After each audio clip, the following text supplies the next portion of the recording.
kuna hii tabia watu mko nayo. Tunakutana na wewe hao. Juu unaniona sijui nafanana na kama muuzi nafanana sijui nini unaanza kusema ati mimi ni Mjaluo. Mara unaniona ati nafanana na Mluya, mara unaanza kuniita Waingo.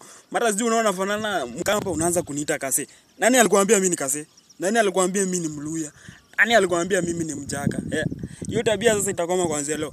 Kuanzia leo nataka sasa hizi kampuni zinatengeneza marashi, zianze kutengeneza marashi kulingana na kabila ya mtu, sawa? So watengenezewe marashi yao yenye inanuka na mandizi na hizo vitu zingine. Ndio mtu ukizia kipita tao na marashi ukisikia inanuka ndizi unajua ni Mkisii. Mnaongea na yake Kisii. Wajaluo pia watengenezewe marashi yao yenye inanuka masamaki. Sawa? Ndio mtu akipita hapa ananuka samaki, hiyo ni marashi inanuka samaki, mnajua ni Mjaluo. Pia Wakamba hivyo hivyo. Marashi yao itengenezwe yenye inanuka nini maembe. So Mkamba akipita tao na Mkamba mwenzake wakisikia tu harufu ya maembe wanajua tu ni Mkamba.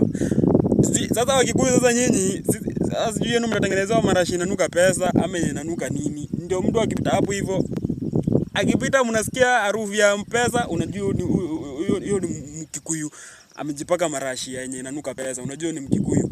Hivyo hivyo Wakale pia mtaachwa nyuma. Pia nyinyi mtatengenezewa marashi yenu yenye inanuka Murusika. Sawa? So ukipita tu hapo hivyo unajua tu ni Mkale mwenzako.